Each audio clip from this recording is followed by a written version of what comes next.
Hey everybody, Steve from the Pinball Room. Just doing a really quick follow-up video because somehow I messed up my last video. I very much apologize. Had a lot of black space in the middle there right when I was going through and explaining how to go through and export a DXF from Fusion 360 successfully. So today we're going to do a super short video, just a couple of minutes, going through just those steps again for those of you who commented and missed it.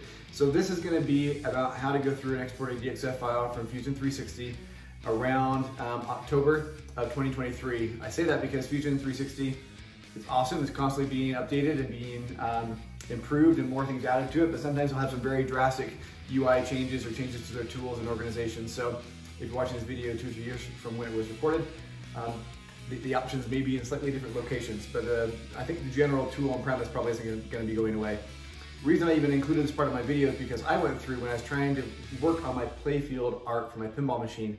I was trying to get an accurate representation of what I had inside Fusion, which is what I was using for my CNC machine to cut out my playfield, and then bring that into something like Inkscape or Photoshop or Illustrator, where I could go through then and have all the cut lines at scale perfectly in my image editor, where then I could put my artwork on top and know exactly where I was going to have holes drilled, so where I could put text, where I shouldn't put text, most specifically, or most importantly really, where those insert holes are going to be in the artwork, the border for the insert, where the fonts and the text for the, the labels of the inserts, where all those were, needed to be laid out. So I wanted to get a file that would work for that, and I tried 2 or 3 times, and apparently I chose a couple of the less good options. So from all that, I then later discovered the proper way to go through and export a DXF file that actually works correctly and has things at scale, lines of the proper weight, proper thickness, so you can use it inside your image editor of choice and make beautiful artwork and know exactly where you should and should not be putting elements, because you'll see exactly where things are going to be drilled through your playfield versus where they're not. So you can line up the borders for all of your inserts beautifully. All the text is going to go on top of the inserts, or other bits of illustration and items you add in. You'll make sure you're not putting your character's head halfway right through a circle of a pop target hole is going to get cut out, right? Anyway, so without further ado, let's just jump right over to the screen recording, and I'll walk you through Fusion and how you can do it in the current version that I have right now. All right, so here we are down here inside Fusion 360. I've got my playfield pulled up, and a couple of first things that I did when I was doing this, I just went up to File, Export. At the very top of my screen is getting cut off, I apologize. And I saw in here, hey, I can export a DWG file, a DXF file, so I tried doing that. Figured that's got to be able to work, right? I'm not saying it doesn't work, I'm just saying I couldn't get it to work. So either I need different tools to import, or understand maybe better some of the different settings to import that version of the DXF file so that it really comes in the way I want. But I tried using that, and inside Photoshop and Illustrator, I got this, this file. It had super thick lines. I tried doing all sorts of things to make sure that when I imported it, it was like scaling correctly for pixel. And if you can do it that way, great. I was having issues with that. And so I tried the DXF, I tried a DWG, that wasn't working. And then I stumbled across another tutorial from Fusion itself, and it told me about going down here to drawing. And so I'm not super familiar with all these different modes. I've been learning this as I go. So I've learned how to do the design tab. I've learned how to do manufacture for CNC. I don't know really anything else about generative design. I played with the rendering and the animation a tiny bit. But like the simulation, I haven't ever messed with that. Anyway, drawing was brand new to me also, but this is what we want. Go down here to drawing. We have from animation and from design. We're gonna do from design. And sometimes this takes a little bit to generate, but over here on the right-hand side, actually I'll bring this in for you, you're gonna see this dialog come up, right? Create drawing. For reference, contents visible only. That's the default, that's what you want. Now, I should probably back up and say, inside my file, I have got a lot of other associated files in here to where if I happen to, if I happen to have a need, I can come in here and I can also be looking and seeing, how my ramps and everything else, correspond with the rest of my playfield. Well, I don't want that in my drawing. So I made sure all those were turned off, all these other components, right? So the only thing really is my playfield. And then again, when we went through, when we said design or drawing from design, I also made sure that I had visible only selected. All right, so here we are, finally came back up. Sometimes this takes a while to generate. But anyway, we want visible only as far as for contents. Drawing, create new from scratch, ISO standard. Units, this is kind of up to you. You can do inches or millimeters. I don't know that's really going to matter for us, but that's just going to impact like this kind of like ruler around the edge is going to give us, and we're going to get rid of that anyway. So, okay, so sheet size, this one does matter. We want A0, the largest one, because we want to be able to export this at a ratio of 1:1. If you remember, our playfield is 1,143 millimeters long. So this A0, its width is going to be just wide enough for us to fit our playfield in. We'll bring it in, we'll rotate it, I'll show you that, and we'll get to fit. The 841, that's fine, it'll be a little bit wider than what we need. So let's go ahead and choose that one, and then hit OK, and we're going to get a little watch symbol or a little beach ball of death. This will take a second to create and generate because we're doing it at a large scale. But, and here we go, a little progress. It's coming, it's running through everything. Calculating all the junk I've got in my file. You have a much more organized, cleaned up version of your Fusion file than I do. This will probably go faster. This is my first pinball machine, first time really using Fusion, so I know there's a lot of things I could have done way more clean and way more easily than what I have. So my file has a huge history. Anyways, so we come in here, as soon as you start moving your cursor around, you'll see kind of this miniature version of your playfield starting to kind of follow your cursor. Okay, you can pretty much just click anywhere. I'll just go right here in the center, and you need to click, and that's going to put it in there. Now again, over here on the right hand side, we have this other dialog that says drawing view. Appearance can change the orientation. Okay, I wanted to keep it from the front. That's how I had it set and saved inside my my design file. Right, top down was front. It wasn't the front edge of the board. So just make sure you get it in the way that that agrees with the orientation you have inside your Fusion file.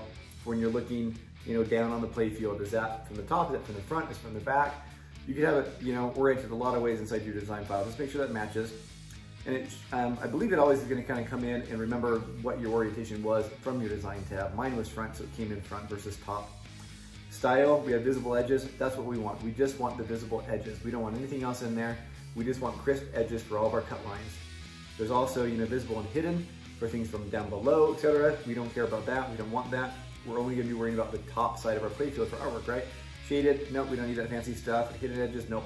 That's all just going to make it harder for us to work with inside our image editor. So keep it on visible edges. The scale, for me, is defaulting to 1:5, which is why it's a little smaller here. You can do a 1:2, you can do a 1:1, which is what I recommend. And then tangent edges, etc. Leave all these off. Interference, thread edges, leave all that off. Everything else should kind of be the default. You don't want anything else on. We just want those visible edges. We're going to hit OK. Now don't worry that it's outside the paper right now because we're going to rotate it. Okay, so we hit OK, and now it's in here. And I can go up here under Modify to rotate. Okay, selection. I need to select. So I'm going to click in here. I'm going to click once. Now I need to come back over here again and hit Transform. And now wherever I put my cursor is going to be the point of rotation. It doesn't really matter that much. I'm going to go ahead and zoom out and basically kind of click here in the middle. I'm going to click and start to kind of drag left to right. Okay, until now up here in the dialog again, over here in rotate, it shows you your angle. So you'll be able to tell, are you exactly like at 90 or 270? You want to be nice and square, and it should snap to it. And now if I let go, I need to then click one more time. It's a little bit counterintuitive. You can't hit enter or anything else. You're going to click and drag. Once you have it where you want, I let go and I tap again, okay? And that actually sets it. So now you can hit OK. We're done with that. And now we're going to go back and modify, and we're going to hit move. Again, we're going to select it, and then we're just going to hit transform. I always forget that. Then we're going to select and kind of click and drag until it's all inside the paper, okay? And once we have it there, we're going to click one more time. Oh, okay, I have too many clicks now. This can be a little bit interesting sometimes. There we go. Okay, I click. And now I go over here and hit OK. Whoosh. Okay. Now, you'll see over here if I zoom in that mine's kind of overlapping this like ruler that it put in place. These coordinates A1, B20. That's right. We're going to just select that and we're going to hit delete and get rid of it. We don't want that anyway. We don't need that extra noise in our image file we throw out.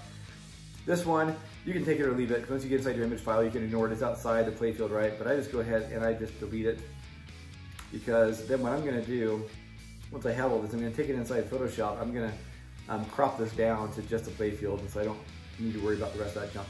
Okay, so now here it is. We have it. It's 1:1. It's nice and clean lines. It's all good to go. We're going to go up here. We're not going to go up to File Export. Nope. We're going to come over here to the menu bar up top here. We're going to hit this Export PDF icon.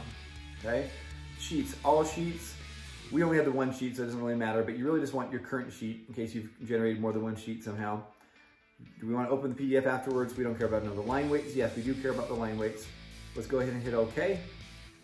All right, now it's gonna ask us where we wanna save it. We'll go through and save it wherever. This is gonna save it. We're gonna export the PDF, okay, down here. You can also choose whether you wanna save this as a project in your cloud, so whether you can open this drawing file later on. So I do that for mine just so I have it, hey, I know this is a good playfield. I know these are good cuts.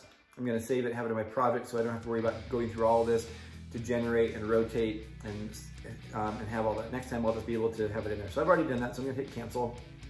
In fact, I'll be able to close this and show you. I'm gonna hit don't save. That automatically takes us back to the other tab, which was just the design. If I go up here now to kind of my library, or what do they call this?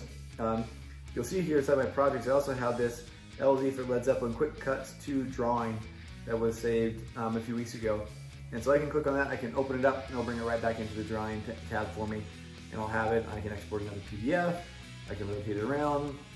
I'm sure there's other things you can do with it also, but this is literally all I've learned of the drawing space inside Fusion 360 just to get this DXF out. But it'll come in nice and clean. This takes a little while to open up. But there it is, okay? So here I got the PDF. I'm gonna go ahead and open this inside Photoshop. So there it is, there's our PDF. It's all set, ready for it to start drawing beautiful artwork on top of, inside whatever image editor you want.